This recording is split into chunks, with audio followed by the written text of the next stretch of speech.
The following production is part of the Play Some Video Games podcast network.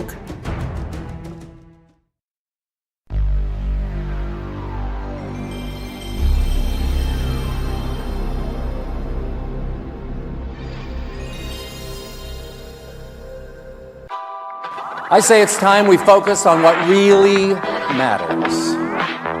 The games. Who's with me?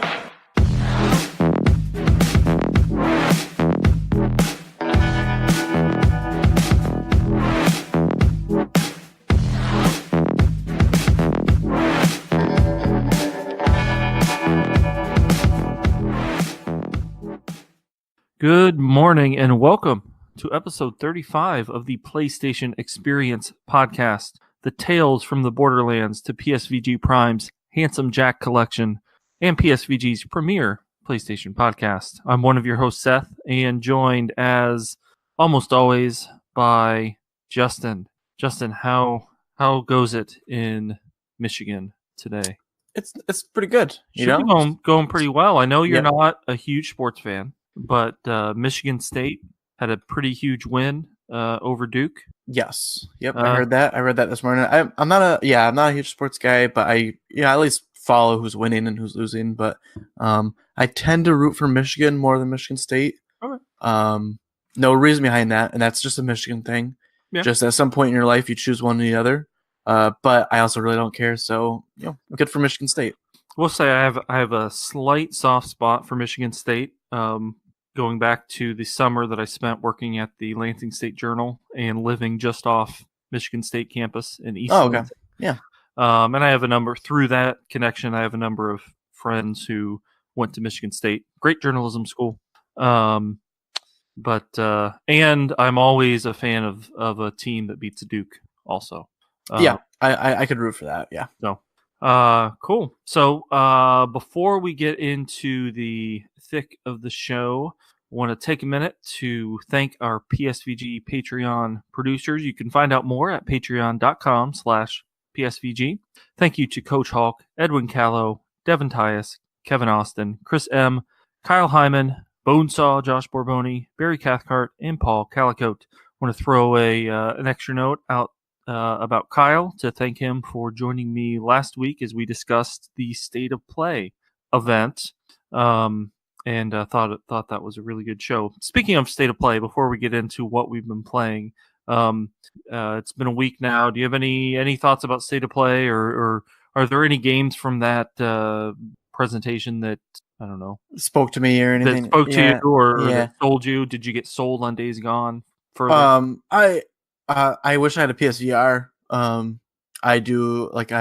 They're really putting all their money, or not all their money, but a lot of money behind PSVR projects. And I wish it's at $200. Like, I've given it some serious consideration lately. So but Concrete Genie I think looks pretty cool.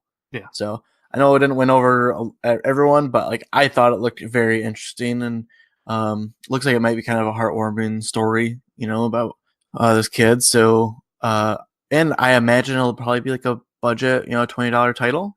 Yeah, I was trying to decide. It looks what it might be. It looks bigger than I expected it to be. I'm almost wondering if maybe it'll be in that still budget, but in that $30 price range, Hellblade was. I could see that. Yeah. So but I that's one I'm not gonna pick up like day one or anything. But I might wait to hear how it plays and how it looks, and then maybe I'll jump in.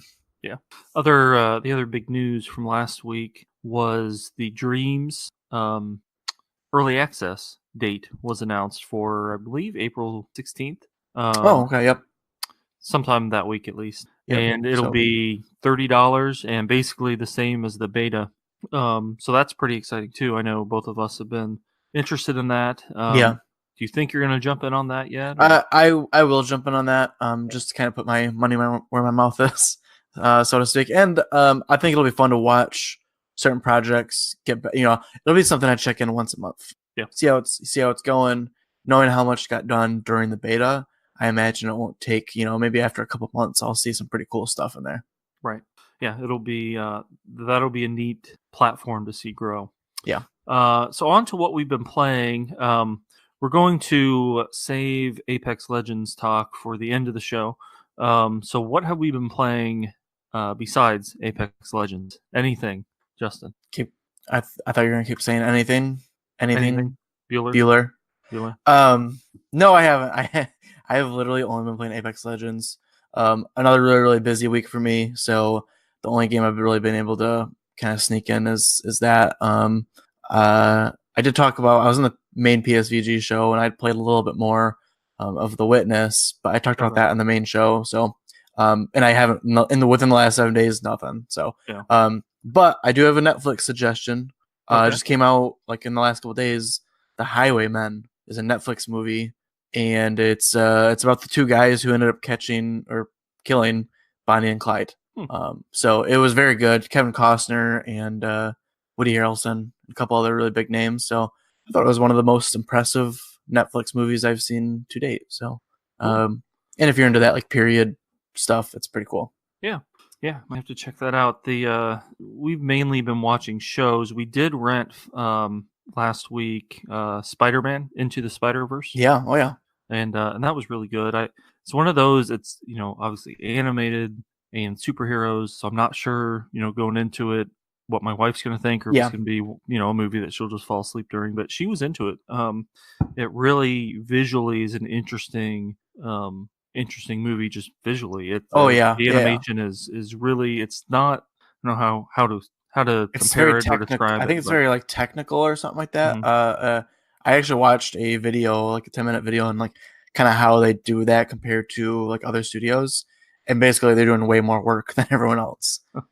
So because they were like inserting frames that we're not actually seeing, and that's kind of how you get some of those visual effects. Okay. So very cool stuff. And they won not that it matters much, but they did win the Oscar for Best Animated Movie. So right, it was like the first non-Pixar or DreamWorks movie to win that. Probably forever for a while. Yeah. So I thought that was cool because I didn't know any. I don't know what the Sony. This was a Sony animation studio, I think, and I don't know what they've made before this. They kind of just knocked it out of the park. So yeah, it was really good, and they're planning on making more of them. Yeah, I'll be excited for that. So that was good. And then one of the TV shows we've been watching this year is called The Rookie, and it has Nathan Fillion in it.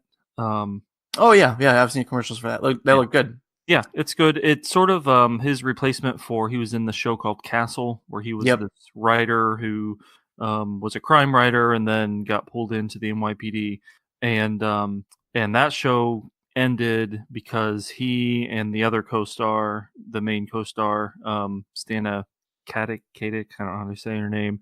I don't think they liked each other. Okay. So it sort of ended after like 8 seasons, which is a good run for a show. So this show it's a Nathan Fillion show. But the last 2 episodes, especially the 2 episodes ago, and I don't want to spoil anything that happens in it, but it's a really good show. I'll just say that. I've seen commercials. Stuff. It looks like it's got some pretty good like drama and stuff. Yeah. So good drama and some good levity, some good comedy in there a little bit. But anyway, to games.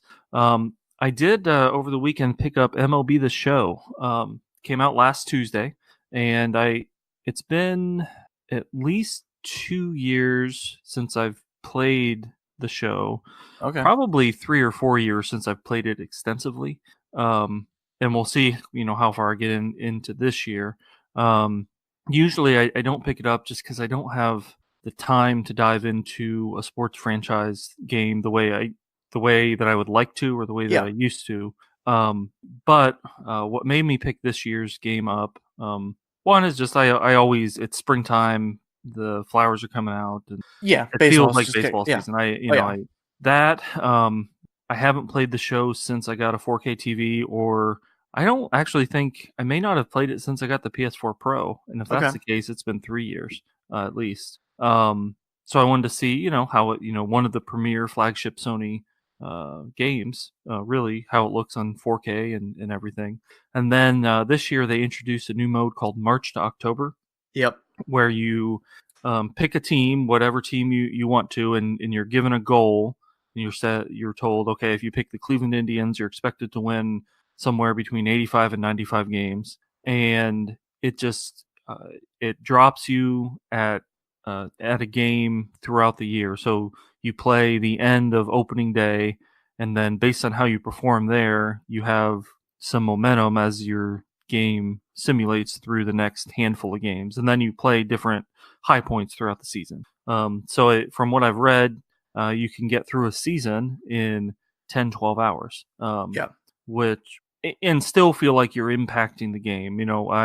Anymore if I'm playing baseball or basketball, especially either of those, the seasons are so long that I simulate through a lot of it.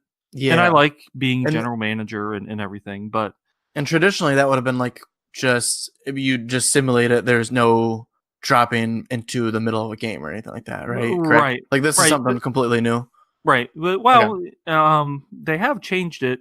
It's funny, in recent years these games have come up with ways so that gamers can actually play less of the game, but still try and impact the game. I have to imagine, especially for a baseball game, if you were to play through literally every single game, I mean, you're talking like months of playing. Like, I mean, look how long, how much they play baseball. They play, more than any other sport. So, and there's no real way, you play basketball and you can play 8-minute quarters and get roughly similar stats. Exactly. Yeah. It's not a time sport. So, or baseball, I sort of feel like you have to play 9 innings, and that's just my mindset. I have to play 9 innings. You have to get in and do all the stuff. So, so I'm looking for. I haven't actually started that mode yet. I hopped in last night and really kind of did, since it's been a few years, basically did tutorial stuff. And their card collecting mode is called Diamond Dynasty, where you collect a bunch of different players and put together your team. So I just did kind of the opening missions for Diamond Dynasty and got used to the controls. And then I also tried. They have new this year. They have a moments mode. Where you can relive different moments. They're going to update it throughout the season with moments from throughout the current season, but then they also have previous moments as well.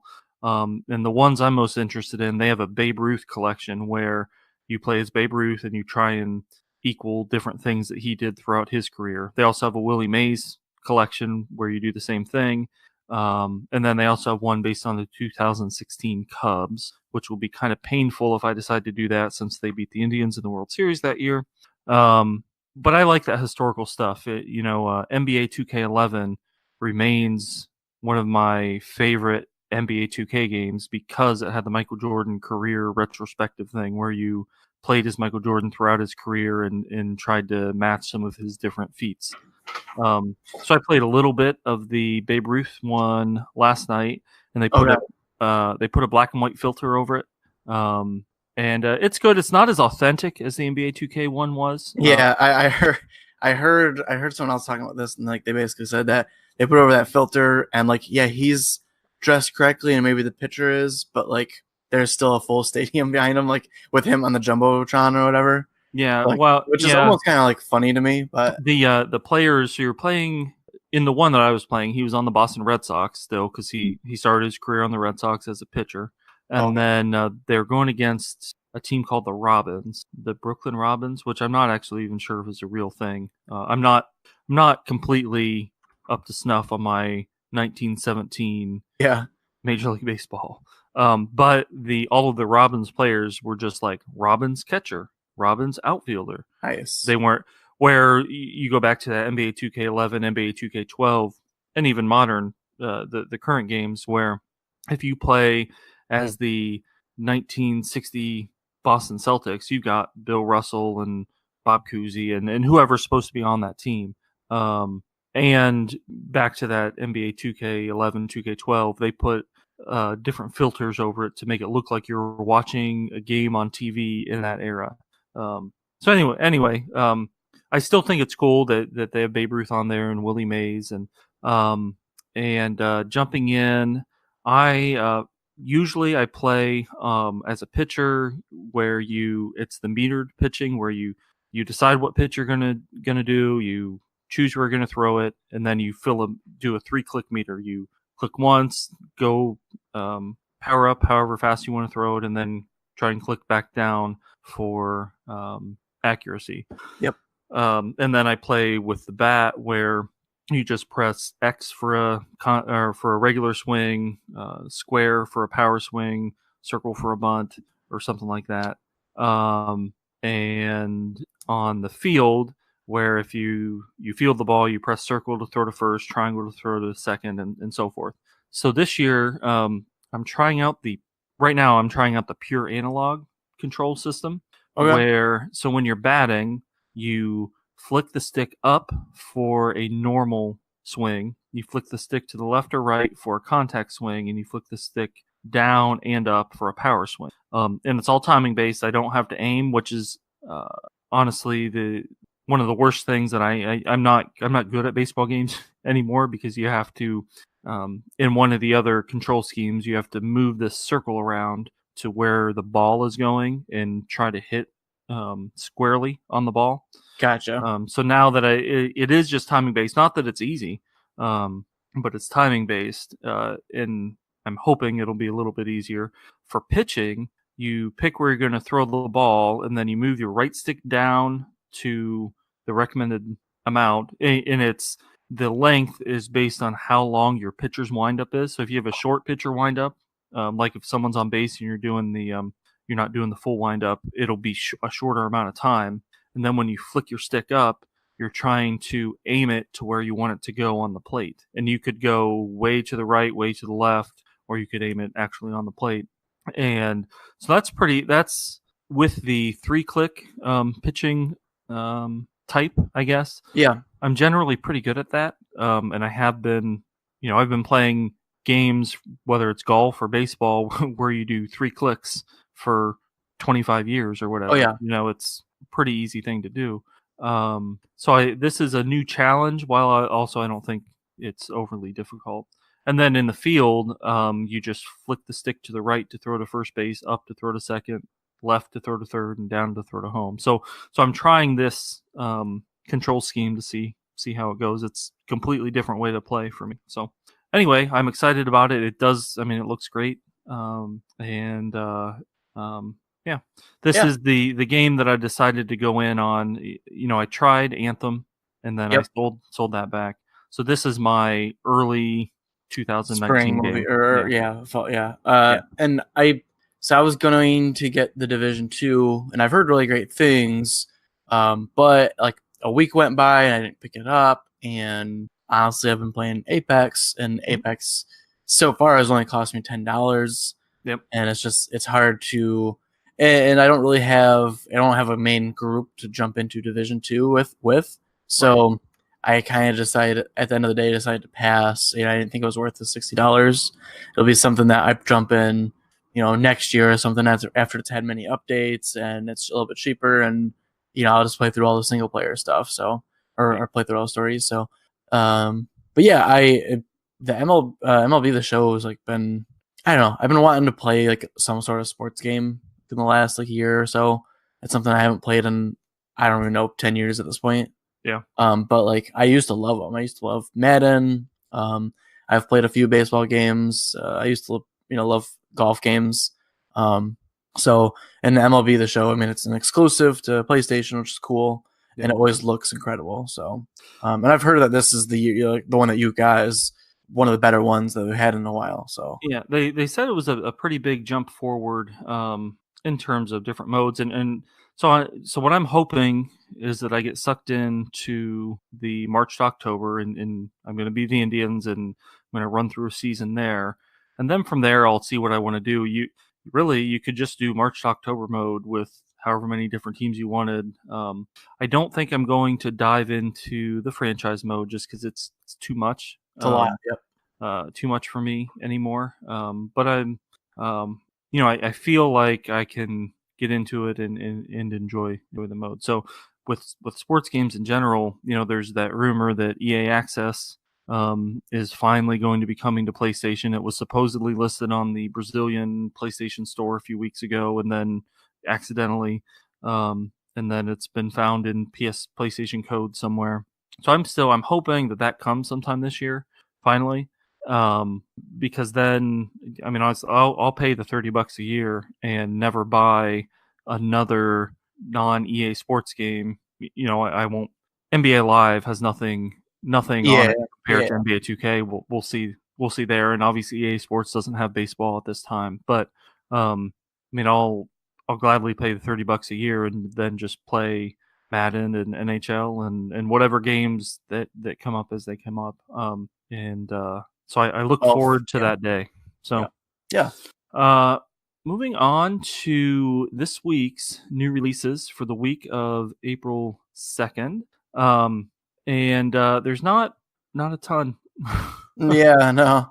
I look through this and there's that Power Rangers Battle for the Grid game, which is a fighting game. Yeah, I actually heard that was not great. Really, other than that, everybody should just keep on playing Apex Legends.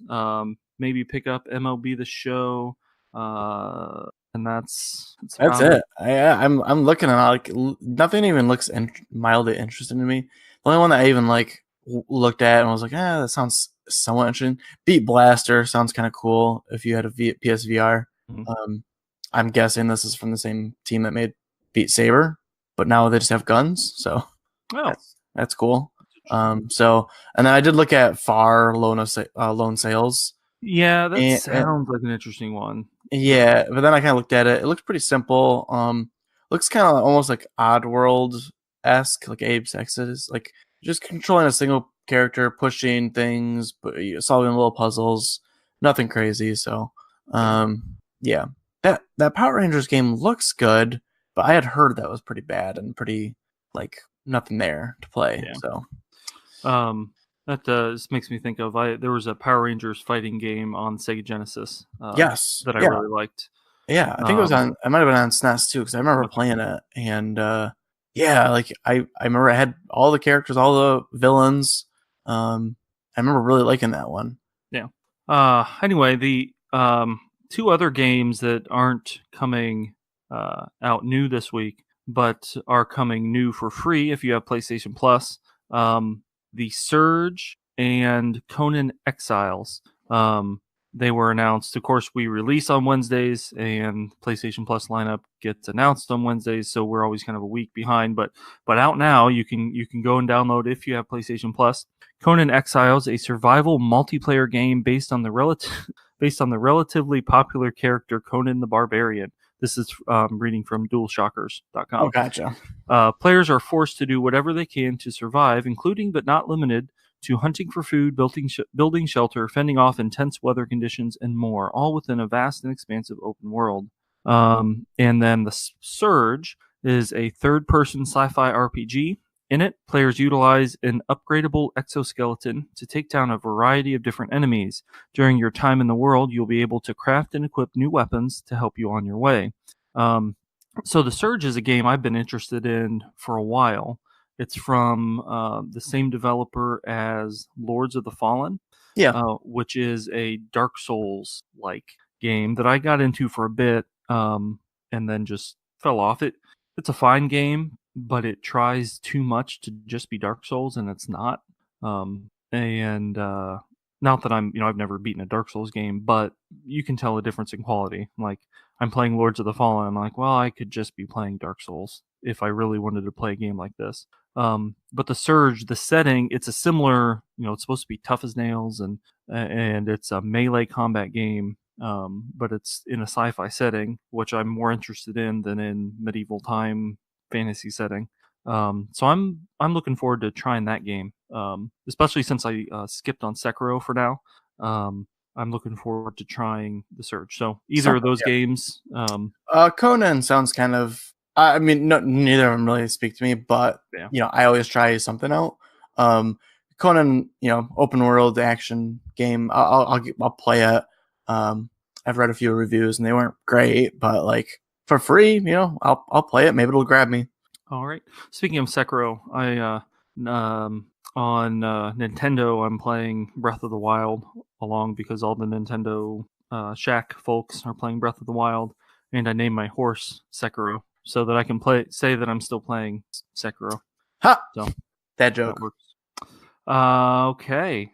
On to the news. I guess maybe the big news of the week this past week, and I'm sure it's talked about on this week's PSVG Prime and everywhere for that matter.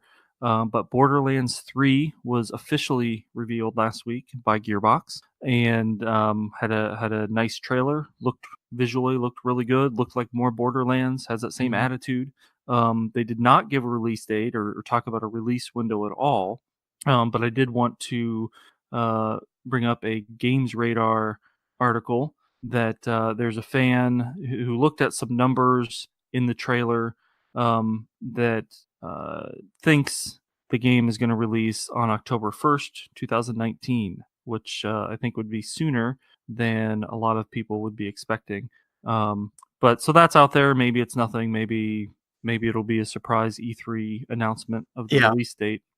And then, so Borderlands 3. Are you in on Borderlands? I'm not like a Borderlands. I've never played I didn't play the first two, so not super. It looks really good, but I tried playing Tales of the Borderlands and didn't like that really that much. The humor wasn't grabbing me in any way. So I don't know. I don't think Borderlands is for me. Okay. I'm not sure what's wrong with you if Tales from the Borderlands did not grab you. So. Yeah, I know. I know everyone else loves it, but I played it and I thought this is average.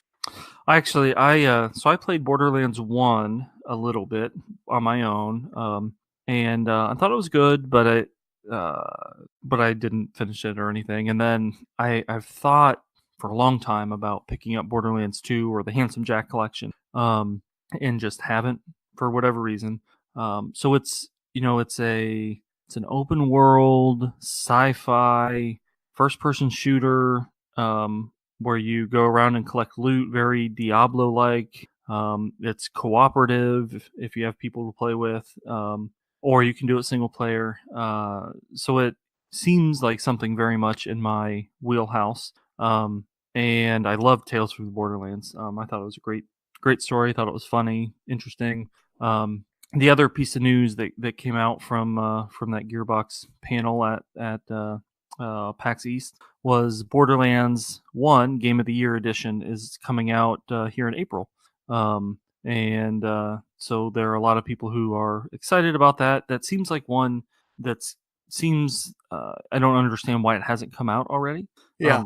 It actually comes out. Wow, this wasn't on the drop for some reason, but it comes out this week as well, according to this article on GameSpot. So it's out today. I don't know what the price point is on it, but if anyone's interested in diving back into the original Borderlands, it should be out right now. So I don't know. It's not, again, not something, I've made my spring gaming purchase at this point.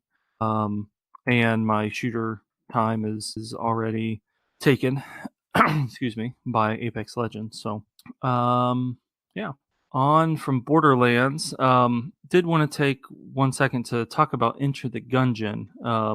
It's not a game I've played yet, but they just announced they're adding their final update called A Farewell to Arms. They've Enter the Gungeon came out 2 years ago, and they've been adding things throughout. And it's a roguelike kind of twin stick shooter-ish where you go into dungeons and you have a bunch of different sorts of guns. So it's supposed to be pretty good. Yeah, you go into dungeons. Yes, Yeah. Dungeons filled with you go in, and I just thought it was cool that they are continuing. This is another example of a team, a small team that found some success and is continuing to support their game and support their fans and just adding more things. This is a completely free update, and actually made me interested in jumping into it. Now I won't lie that part of the reason I even clicked on the article was that the key art for it has the guy in front is a basically cowboy type with a couple Western. six shooters. Yeah, it looks a little Western. So that'll at least get me to click on something. There you go. It's a lot gets down to the right price. Yeah, it's a lot like Shovel Knight. Like it just keeps getting supported with DLC, and that's really cool. So good for them. Yeah. All right. And then on to kind of the meat and potatoes of our show today.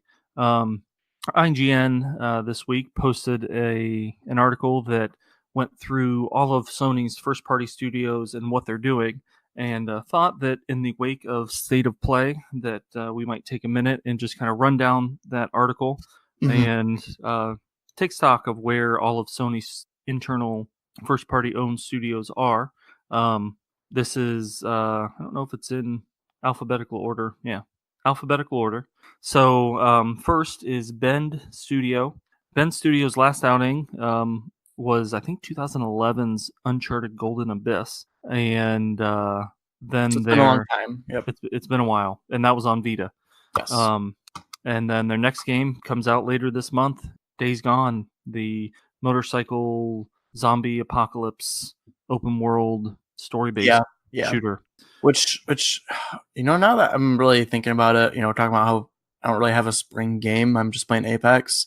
The closer and closer this gets to release, the more and more I think I might just get it, and I can always sell it back if I don't enjoy it, but it's looking better and better the more I see of it.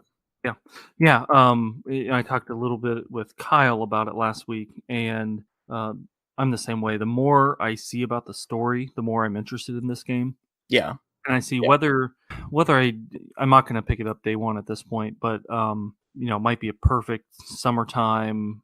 I'm tired of striking out in MLB and maybe need a break from Apex. Maybe pick up Days Gone. In the summer.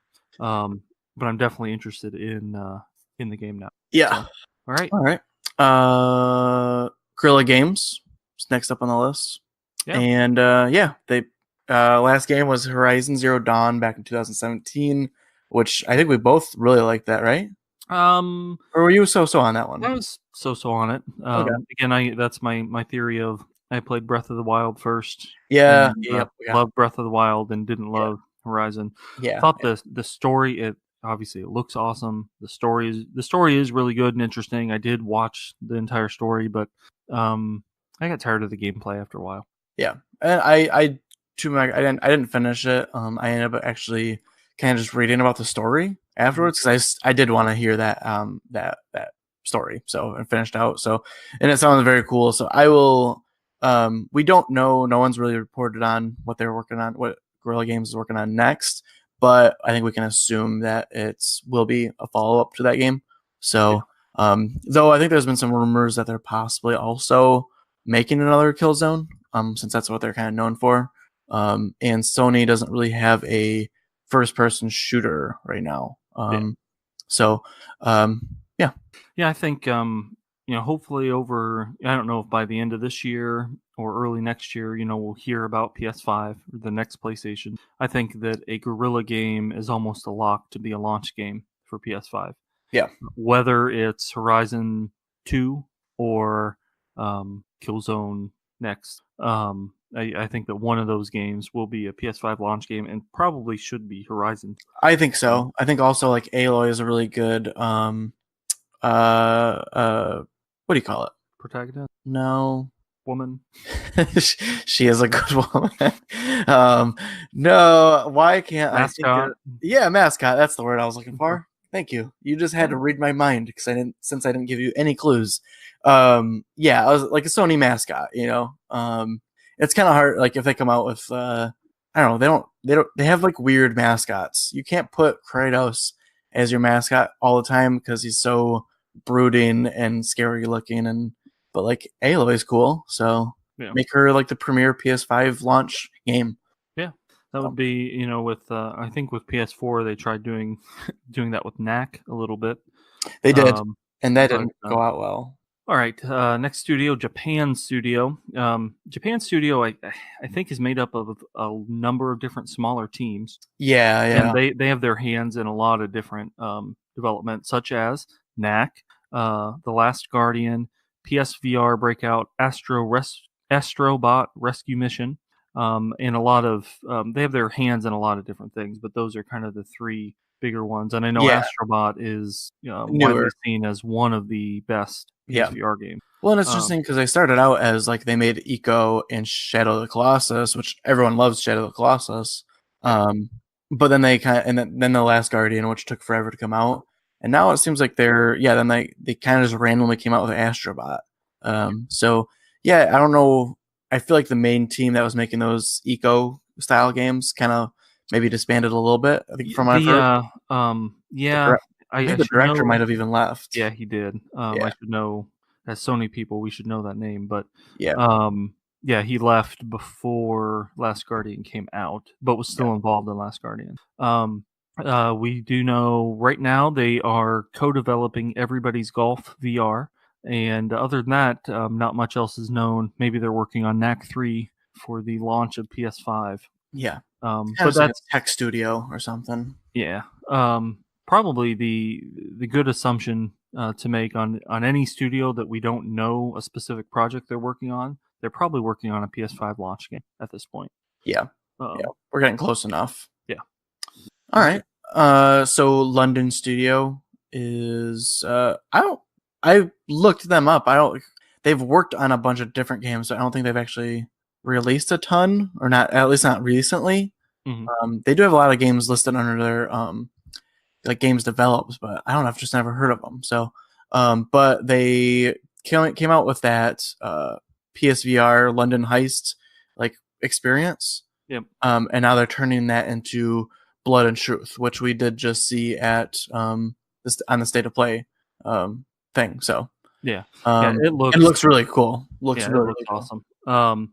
Yeah, London Studio had a bunch of games on PlayStation 1 and PlayStation 2, and then they kind of did SingStar for a long time. Oh, okay. And then okay, I see. So they like that sort of style. So it's been a while since they've done, a game anything like Blood and Truth. It's basically been SingStar, like a story game. Yeah. So it looks like they also helped create the iToy, that little camera that you could get for. Yep. And that's probably what led them down that SingStar path, basically. So cool to see them jump back into something completely different. Yeah.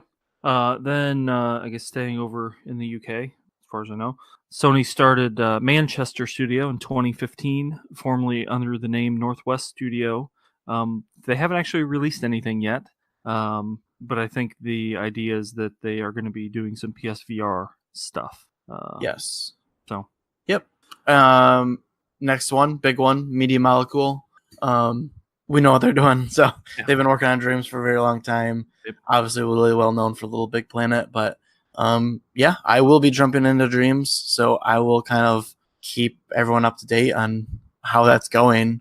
I'll be curious how long early access lasts, because we have the date for that now, but we don't know when the whole game will kind of come out, and I suspect at least 6 months. So yeah, it could be a fall game. Did you ever play Tearaway? I didn't know, which is crazy because I love my Vita, and I just never played Tearaway, the one game that was like really developed just for Vita. Yeah. But it did come out on PS4. So. Yeah, I played it on PS4. I think there are some things, it takes advantage of the Vita specifically. Yes, the touchscreen and doing some stuff on the back touchscreen that you don't get on the PS4 version. But it's a good game. It's a cute little platformer. I am excited that they're doing. I'm really interested to see what they actually do for their campaign mode in Dreams. The Media Molecule created game out of Dreams is what I'm. Not what I'm most interested in about Dreams. I'm most interested in the community. But it would be curious how because we've seen it like in playthroughs, but like it was not part of the beta, and it's not going to be part of the early access in any way. So we don't know how big it will be or anything like that. Right. Next up is Naughty Dog. Sony's, I don't know if it's their biggest studio in terms of numbers, but certainly their most prestigious studio. I would say that. For sure. Home of Uncharted and The Last of Us, home of originally Crash Bandicoot and Jak and Daxter.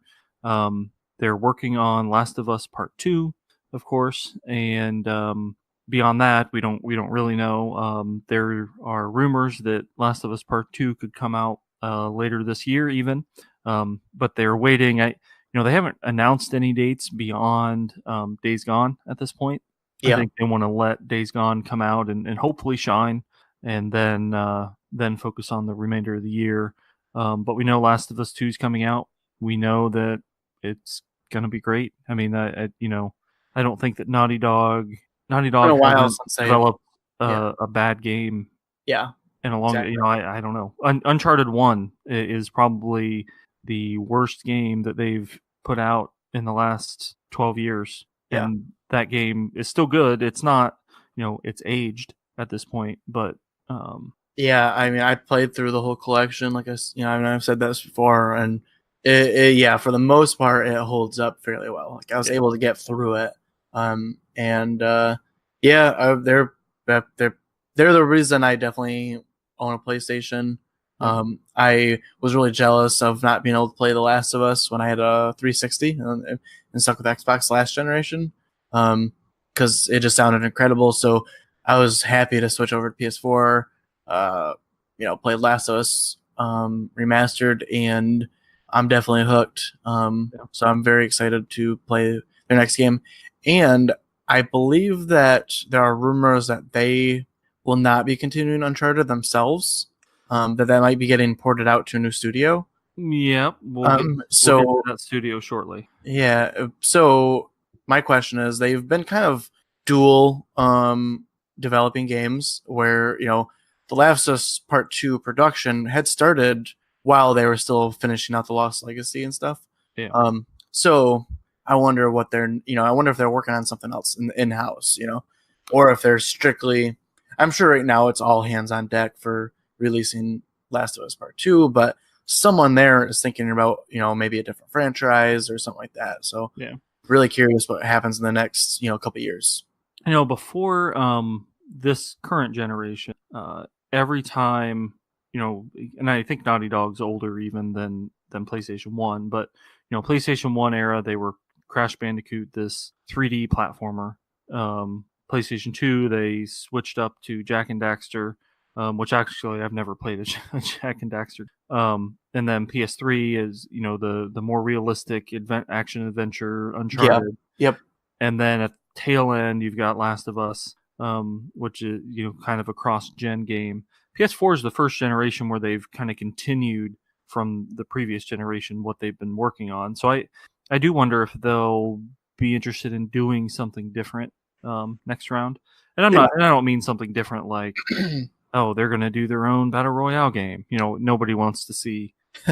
I don't want to see. I want 100 Joels to drop in on a city and just murder it out. So yeah, you want to see Naughty Dog do what they've done, do a narrative focused action adventure game. But who knows? Maybe they could be really good at a first person something. I don't know, but it'd be at least something in a different setting would be interesting. I know previously they had a guy, one of their head writers was interested in doing something set in space. So I don't know where that sits at this point, but it'll be interesting to see if they go a different direction in the future, even at least with a different sort of setting, maybe a non-modern setting, whether it's future or past. I've thought playing through Red Dead that Naughty Dog doing, an Uncharted-like Western or, something set in the past could be really good.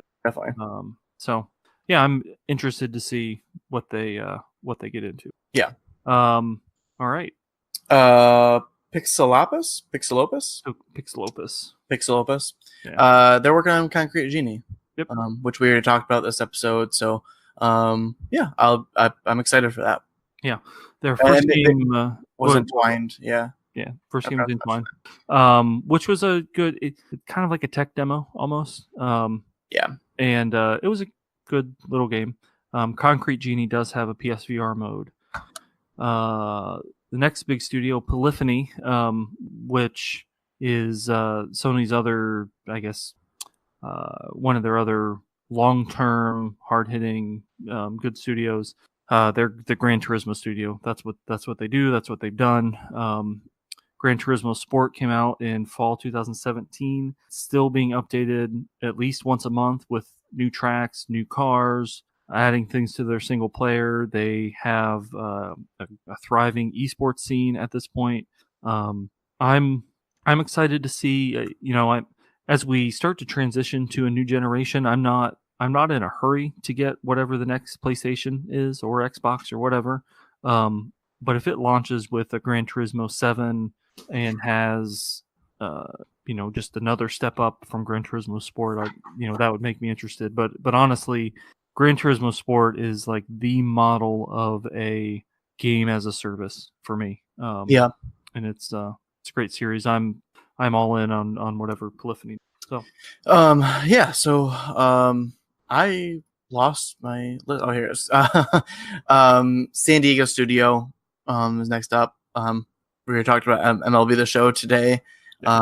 And that's another studio that's what they do. They make MLB The Show. They've done it for a long time now, and I presume they'll make MLB The Show 20 next year. So, they did have a brief time where they housed some smaller teams within San Diego studio, and that's where that Drawn to Death came out of. Oh, okay, that game by David Jaffe that failed. That's also where a couple small games called Guns Up and Starblood Arena also came out of that internal incubation of some smaller studios that didn't really didn't take off, but it's a shame. It's a shame that none of those took off. But back when Sony was trying out some different things before they just decided to focus on the big thing. Then there's Sony Santa Monica, which of course is the house of God of War, and nothing has been announced for whatever their next project is. Presumably, it'll be something about a God of War sequel. Again. Yeah, I would assume that we're gonna get a follow up, a sequel to that game. And no spoilers, but they left it open up enough to have a second game. Now, before God of War was the newest God of War was announced, the studio was supposedly working on an RPG, a space setting RPG that got canceled. Is the big rumor. But for the most part, it's the house of God of War. Yep. They have had their hands in a lot of games collaboratively from smaller games like Hohokum. They collaborated on PlayStation All-Stars. They were the studio that incubated Giant Sparrow, which did Unfinished Swan. Yeah. And I'm not sure if they also did the no, they did not do that game. That game studio was not part of Santa Monica, but they've had their hands in a lot of different things. So, so I'm excited to see next God of War. Yeah. One last studio. Yeah. Sucker Punch. Yeah. Which they're known for the Infamous series. I don't know what they were making before Infamous or if they were at all. But that was a PS3 franchise. So Sly Cooper. Oh, that's true. Yep, that is that's exactly, which I've played the collection on my Vita, so and those were good polished games. But currently we know they're working on Ghost of Tsushima, which is completely different from Infamous Second Son, which was their last game. So I think Ghost of Tsushima looks incredible. Certainly visually it looks ridiculously impressive. So I am excited. I don't know when we find out more about this game. I don't know if it'll be for me because of the combat and stuff, but I think it'll be a more approachable version of Sekiro. I mean, I don't really know how if you like the setting of Sekiro, if you like that feudal Japan setting, but don't want that difficulty and just want a story and want to be a cool samurai, it might be for you. And then so that covers all of the Sony first party studios. There is the rumored studio. There is a guy named Quentin Cobb, formerly of Naughty Dog, who is assembling a team for an unknown project. Supposedly that could be future Uncharted's, which I'm all for. I like the Uncharted universe. It's the closest thing we have to an Indiana Jones universe game. Yeah. So, and with that, that's all the Sony first party studios. And I think that's about the end of the show. Real quick before we sign off, I got to talk about Apex Legends Season 1 last week and Octane. Have you played as Octane yet? I have not played as Octane. Okay. I decided not to purchase him, but I keep watching people play as him, and I really like how fast he is. Oh, yeah. I play as Bangalore a lot, who her passive ability is when she's getting shot at, she can run, about 30% faster, which is how fast he runs, when you use that power. So and I like that speed. So I haven't played. I've been thinking about purchasing him and just getting it over with. I've got like 8,000 points, so I could just at this point save up and buy him in game for free. But I echo a lot of your thoughts as far as like it's a little bit too hard to progress. Which that's my main complaint really. Yeah. If they had just fixed that one thing, it'd be a little more fun for me. I'm definitely not gonna make it to 100. I'm on like level 5 right now, and I play a lot. I feel like I'm lasting a long time, and I'm getting. You don't get rewarded for kills as much as time, but I get kills and I last a while. So yeah, that's kind of my big thing is. But it's their first outing. They didn't necessarily learn from other companies' past mistakes, so they're learning themselves. And I think there will be some other announcements within this season. So I'm excited for that. Yeah. I'm same place I was last week, same place as you are. It's a great game. I look forward to playing it every time I'm playing it. It's the game that I want to play the most, and I actually sometimes have to make myself want to play other things. Though I am excited about MLB The Show, but but even then, I'm only on level 4 of the Battle Pass. At this point, I'm almost expecting just to get 1 level a week, so I'm going to end up at like level 12, which whatever. Again, in the future, if the Battle Pass stays like this, I probably just won't buy the Battle Pass. And then if I want to support the game, I will support it by buying characters or whatever. Yeah, so, I think it's a good point. And throwing $10 to the game every couple months, not too bad. As long as I'm still playing it. Yeah. So, anyway, and with that, I think we're going to sign off. You can find us on Twitter at PSXP Podcast. Find us on our PSVG Discord, where we interact with everyone throughout. Did want to toss out... we were going to talk about it today, but kind of ran out of time. The Google Stadia streaming platform that we'll be releasing later this year. PSVG does have a Google Stadia show podcast from the head man, Donnie. And he has a contributor who is known as Highly Intelligent on our Discord. And Jared. His name's Jared. So sorry, Jared, if you're listening, that I didn't have your name right away. But anyway, that's a good show, and they've just had 1 episode so far, and look forward to hearing more from them. Of course, PlayStation Now is the original streaming, but not really the original streaming platform. But it's not like streaming games is a brand new thing. No. Say that. So anyway, Google Stadia show, check that out. Check out all of our PSVG shows, and in the meantime, never stop gaming.